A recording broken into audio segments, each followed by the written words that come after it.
of the United States into the most profitable scheme of his life, and American families are being forced to pay the price. Today, I'm launching a new effort to expose the corruption, show Americans exactly what is costing them, and build reforms needed to stop any president from using public office for personal profit. Senate Democrats will be exposing this self-dealing, showing Americans exactly what it's costing them, and developing reforms to make sure no president can abuse the office this way again. For the next 3 weeks, Senate Democrats are putting Trump's corruption under a microscope. Throughout the month, we'll follow the money, expose the deals, name the people cashing in, and show how Trump's corruption reaches directly into the pockets of working people. This week, we're releasing a new report that lays out the staggering scale of the grift, how Trump has used the power of the presidency to enrich himself, reward his family, protect his friends, and sell access to anyone willing to pay. The report shows how Americans are struggling to afford groceries, health care, housing, energy, while Donald Trump and his family have reportedly made more than $4 billion from the presidency.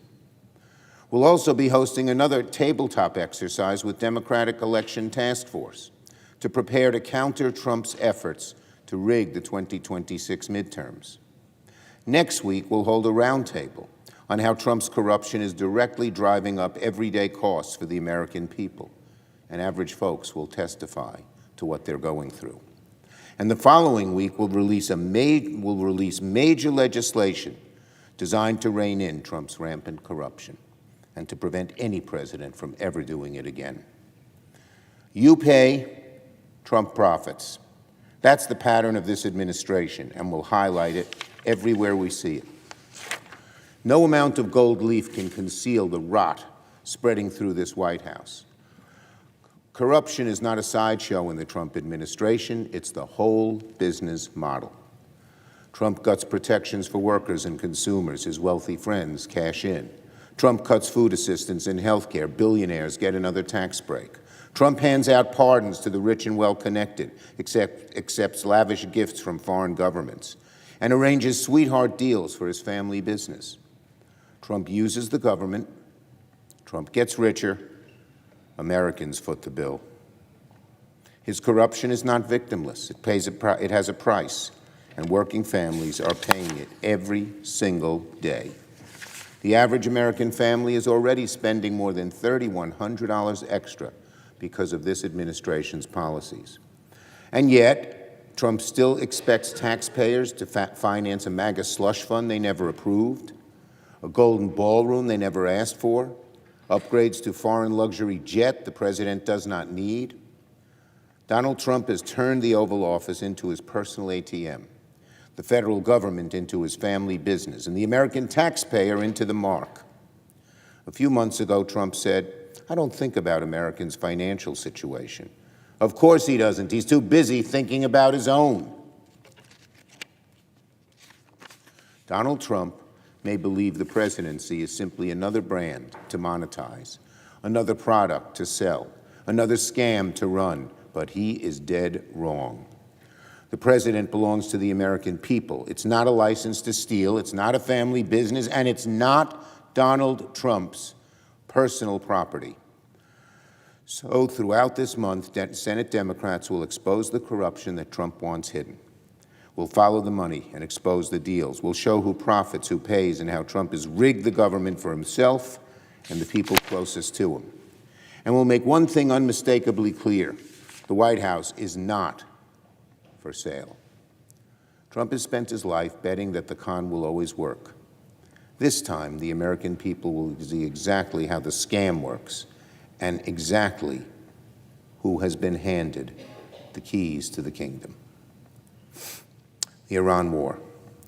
Donald Trump needs to reckon with the terrible cost of the disastrous war he has dared called a skirmish, a little excursion, and once he called it a lovely stay. There's nothing lovely or little about Trump's blunder in Iran. Nothing. On Thursday, Trump insisted to the nation that we're winning big in Iran, and you'll see the fruits of that labor very, very shortly. But instead, and sadly, we saw 3 more brave American service members tragically lose their lives over the weekend because of Trump's reckless war in Iran. Dozens of other U.S. troops were wounded in Iranian strikes last week, and 1 service member still remains missing. I'm praying for their families in this difficult hour. I speak for the entire Senate when I say how much we appreciated their sacrifice. This carnage is the bitter fruit of Trump's labor in Iran. Every second Trump prolongs his war is another second the lives of our men and women in uniform are in danger. In the coming days, we're going to make Senate Republicans take another vote on our War Powers resolution to end this war and get our troops out of harm's way. Trump needs to stop this catastrophe and bring our troops home, and Senate Republicans can't let him off the hook until he does. Now, right here, I want to briefly take a moment to recognize some guests from New York who are in the Capitol today. No, you're not the Long Island Association, but I guess I'm a little late, but they were here.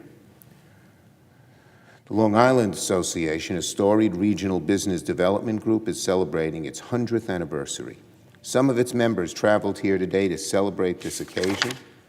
Their century of work, fighting to make Long Island a better place to live, work, and do business, has accomplished more for the region. From affordability to energy to infrastructure to innovation, they lit the road forward for Long Island's future. It's been my pleasure to work with them for several decades, and I know that under the leadership of their acting CEO and President Stacy Sykes, who once worked for me, we will continue our great tradition of delivering for Long Island together. I yield the floor. Clerk will call the roll. Ms. Alsobrooks.